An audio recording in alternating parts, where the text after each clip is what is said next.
sahabat Salam Indonesia, pada tanggal 3 Maret lalu telah diresmikan kantor dan warehouse milik Exotic Foods di Mississauga, Kanada. Perusahaan ini telah hadir bukan sekedar sebagai distributor, melainkan sebagai jembatan yang menghubungkan UMKM Indonesia dengan jaringan retail di Kanada. Melalui peran tersebut, berbagai produk khas tanah air kini semakin mudah ditemukan di pasar internasional.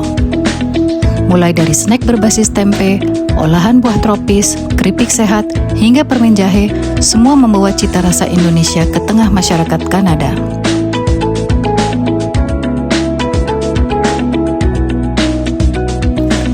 Turut hadir dalam acara peresmian ini, Duta Besar Republik Indonesia untuk Kanada, Konsul Jenderal Republik Indonesia, serta Ketua Indonesian Canadian Organization.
Halo Pak Dubes, senang sekali kita bertemu kembali di program Salam Indonesia ya Pak ya. Malam ini kita bertemu dalam peresmian kantor Exotic Foods Indonesia di Kanada ya Pak. Menurut Bapak, apa makna strategis dari peresmian kantor Exotic Foods di Toronto ini dalam konteks perdagangan bilateral antara Indonesia dan Kanada Pak? Terima kasih Pak Riza, dan saya ingin juga menyapa para pemirsa Salam Indonesia yang kali ini kita berdiskusi untuk hal-hal yang lain lagi. Ya, betul Pak. Masa yang lalu kita berbicara tentang budaya dan seni, sekarang kita bicara tentang diplomasi ekonomi. Kalau kita bicara diplomasi ekonomi, kita tidak bisa pisahkan dari perdagangan dan investasi.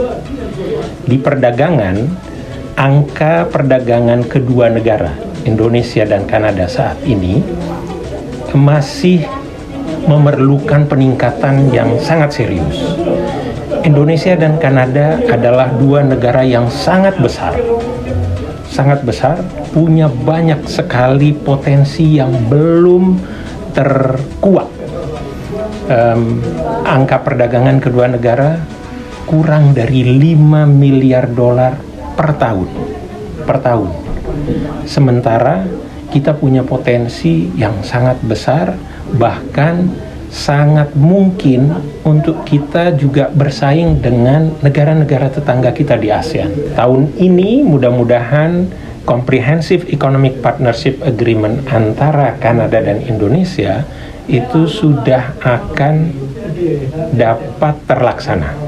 Karena sekarang prosesnya ratifikasi di masing-masing parlemen.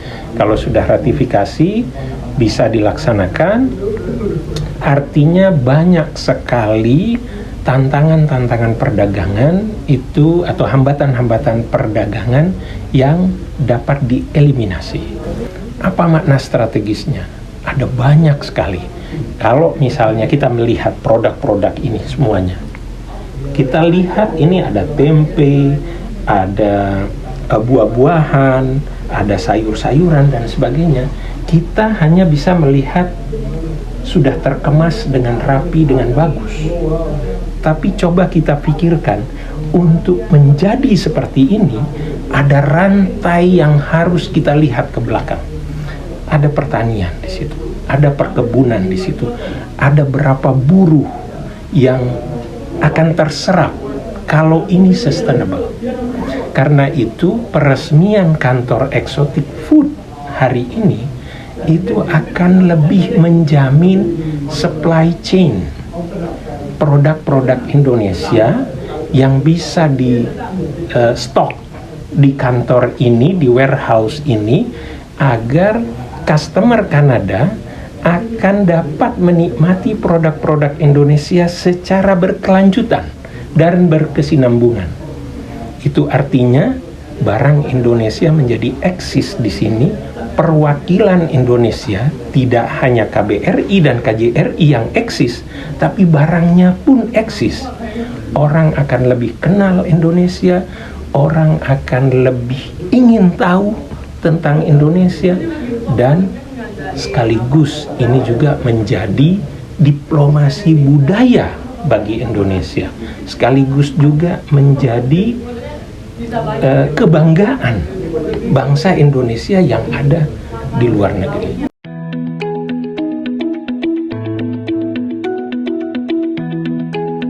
Bagaimana Ibu melihat peran diaspora Indonesia dalam mempromosikan produk-produk Indonesia di GTA ini?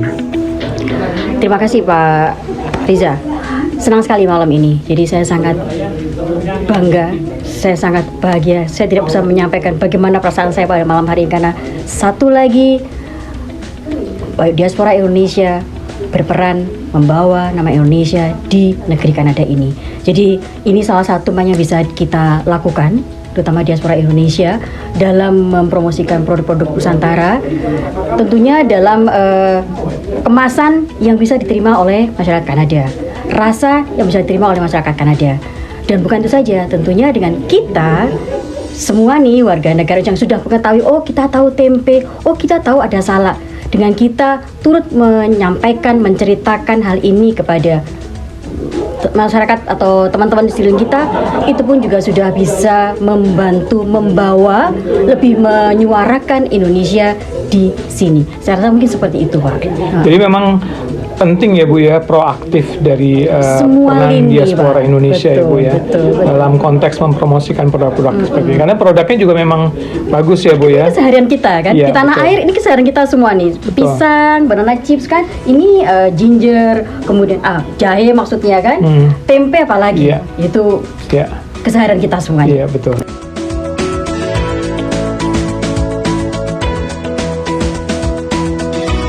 Menurut Ibu, sebetulnya tantangan utama bagi terutama kalau kita ada di sebagai komunitas diaspora Indonesia ada di Kanada ini, untuk berbisnis seperti Exotic Foods ini apa Bu? Sebenarnya tantangan yang paling utama ya? Baik, terima kasih.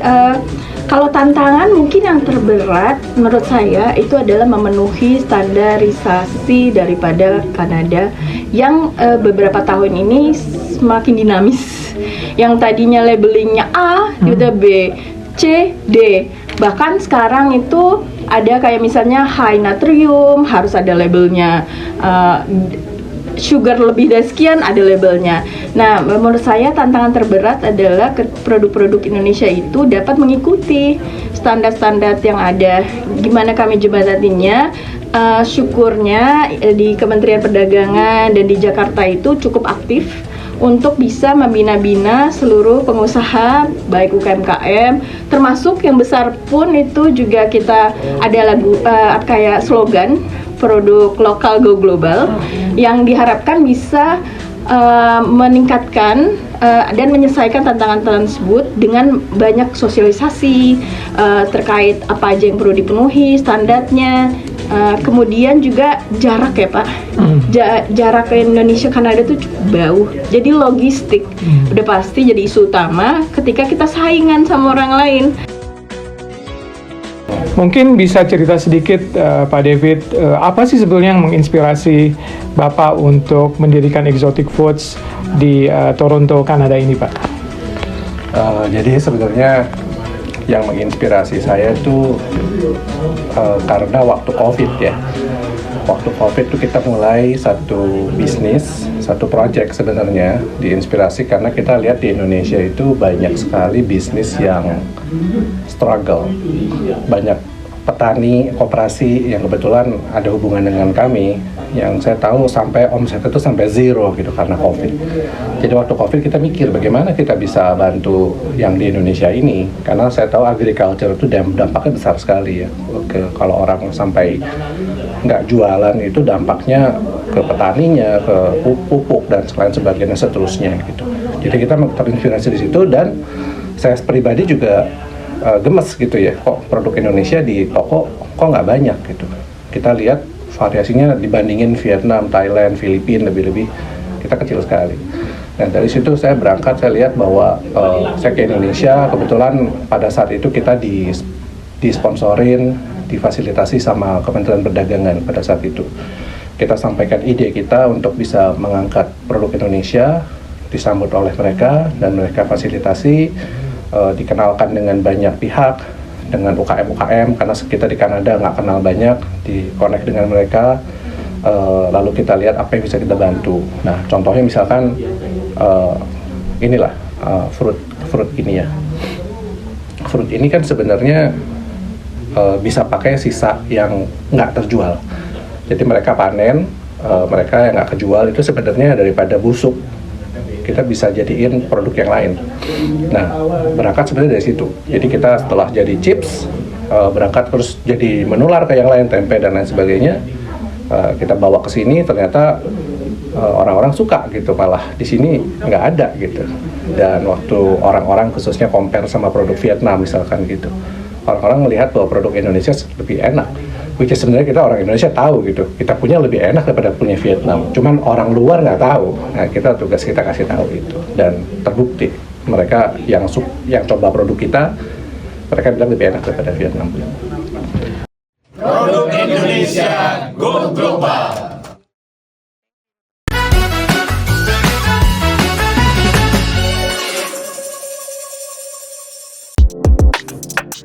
Kali ini kami berkunjung ke toko Tribal Voices, sebuah tempat yang menghadirkan keindahan seni dan kerajinan tangan dari Indonesia. Di sini Anda dapat menemukan berbagai karya seni yang bukan hanya sekedar barang, tapi juga cerita dan tradisi yang hidup dalam setiap detailnya. Didirikan pada tahun 1992, Tribal Voices sesuai dengan namanya berkomitmen untuk mempromosikan ekspresi artistik dari pengrajin seluruh dunia, di mana 80% koleksi yang dijual berasal dari Indonesia. Tribal Voices adalah toko yang berfokus pada perhiasan, kristal, dan pakaian dengan koleksi perhiasan perak yang unik dan berbagai macam kerajinan tangan lainnya. Setiap produk yang dijual di Tribal Voices membawa pesan tentang kekuatan kreativitas dan ketekunan para pengrajin Indonesia. Ini adalah bagian dari cerita yang kami banggakan, sebuah kisah yang terus berkembang. Setiap koleksinya adalah bagian dari perjalanan panjang para pengrajin Indonesia yang terus melestarikan warisan budaya mereka ke kancah dunia. Ini lebih dari sekedar belanja. Ini tentang merayakan keindahan dan kekayaan budaya Indonesia yang tak ternilai. Di Tribal Voices, Anda tak hanya membawa pulang karya seni, tapi juga sepotong cerita dari tanah air kita.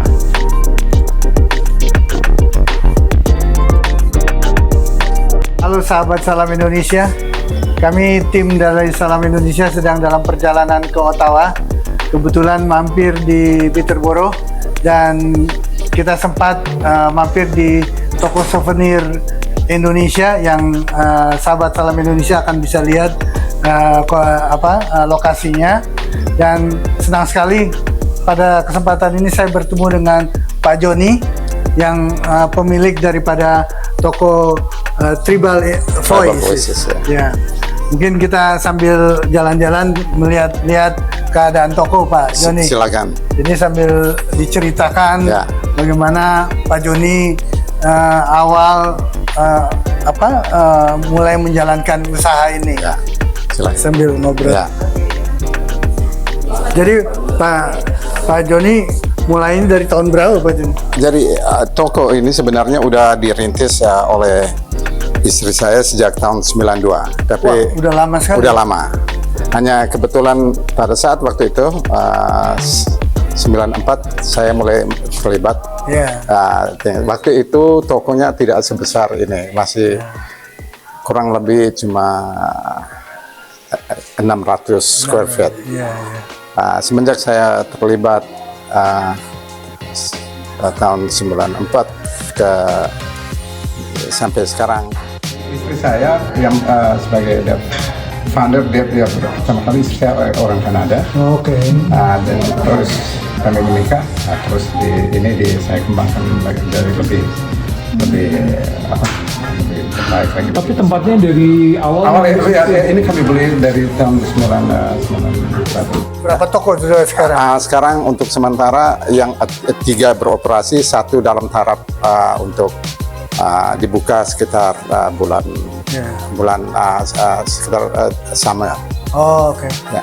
Kenapa Pak milih di Peterborough, nggak di Toronto atau di Ottawa atau di kota-kota besar gitu Pak?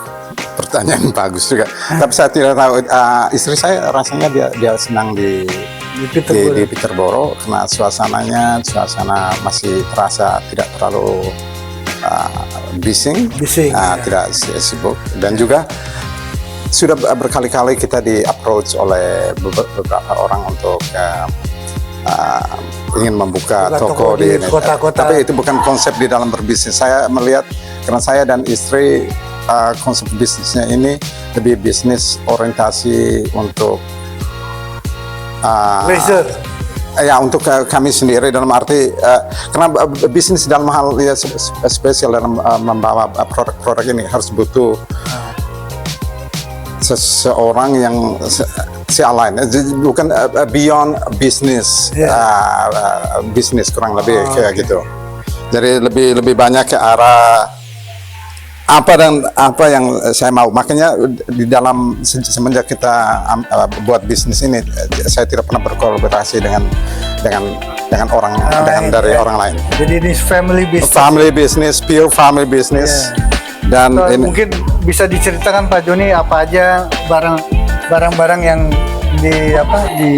dijual. Dijual overtime, barang yang dari dulu barang kami bekerja setiap dalam menjalankan bisnis ini, setiap tahun itu harus ada pergantian. Tapi barang-barang yang paling utama itu kita fokuskan barang-barang yang datang dari berbagai, ya 80% dari Indonesia. Tetapi juga kita bekerjasama, kita mengikut juga pasar. Karena kami bekerja sudah sekian puluh tahun ini, kita bekerja sama dengan mungkin sudah lebih dari ratusan home industry. Jadi apapun mereka yang ini kita coba memasarkan dan juga sesuai dengan keinginan kita juga, dan sesuai dengan keinginan market yang ada. Home industry di Indonesia gitu Pak? Yes. Itu di daerah Bali, kebanyakan dari Bali, Jogja. Dan sebagian sekarang ini batu-batuan itu saya lebih fokus dengan pengrajin dari Sukabumi. 17-an di Toronto waktu itu. Oke. Saya datang, saya dikasih penghargaan. Saya dikasih penghargaan waktu itu. Waktu itu. Kita bareng di situ. Tahun lalu. 2 tahun lalu.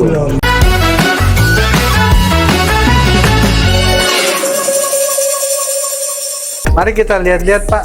Silakan. Di Bapak tadi mau ke gudang? Boleh silakan, saya mau tunjukkan ke gudang. Mungkin panggil dengan karena ini besar sekali. Ya, besar sekali. Ininya. Biar kita aja Pak. Ya, jadi ini gudang. Jadi ini mulai dari ini gudang. Macam itu batu-batu basan itu baru tiba kemarin. Itu yang dari kalau kita bilang giok. Ini coba saya ambil ini. Ini batuan ini batu giok yang dibuat dari Indonesia. Wow. Ini kalau orang bahasa Inggrisnya jade. Desa yellow jade. Ini biasanya kita tahu dari Cina, Hong Kong. Tapi di Indonesia sudah banyak. Tapi kebanyakan batu batan di Indonesia itu lebih banyak namanya flower jade. Jadi tidak hijau-hijau, tapi lebih ke kuning-kuningan. Betul. Jadi ini semua gudang lah, itu ada beberapa yang malah barang-barang baru masuk kayak patung-patung. Ini kayak patung-patung Patung Bali, Pak. Patung Bali. Nah, lihat ini. Ini patung-patung Bali. Ini semua ini yang dibuat. Ternyata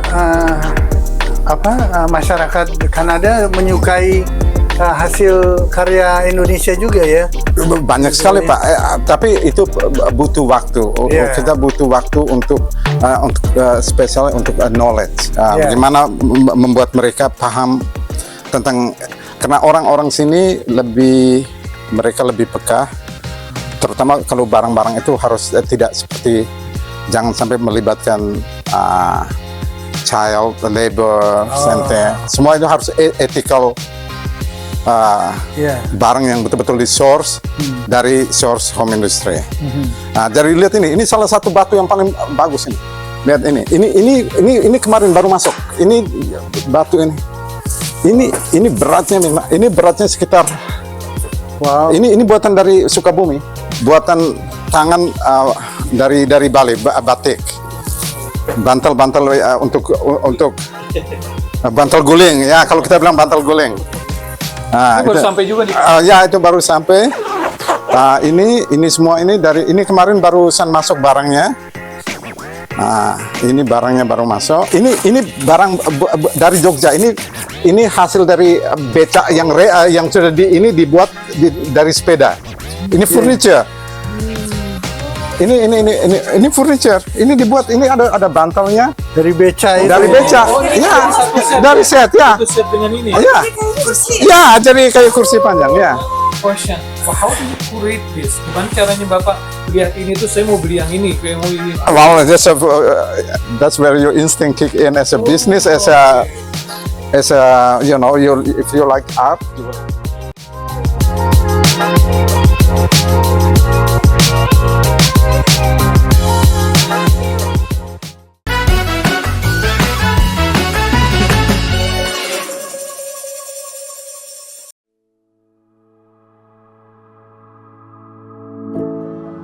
Setiap hari, kita butuh terus bergerak untuk lanjut melangkah. Dan alam selalu kasih energi buat kita.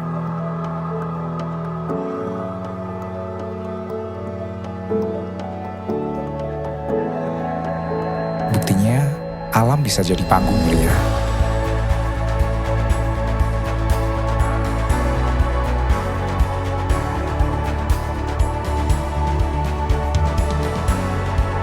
Di mana kamu bebas menari sepuasnya,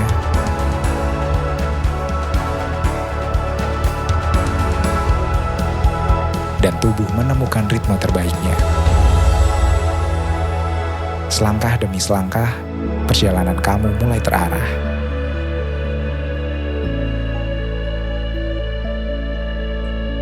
Dan setiap gerakan menentukan masa depan. Jadi, setiap kamu lihat matahari di atas sana,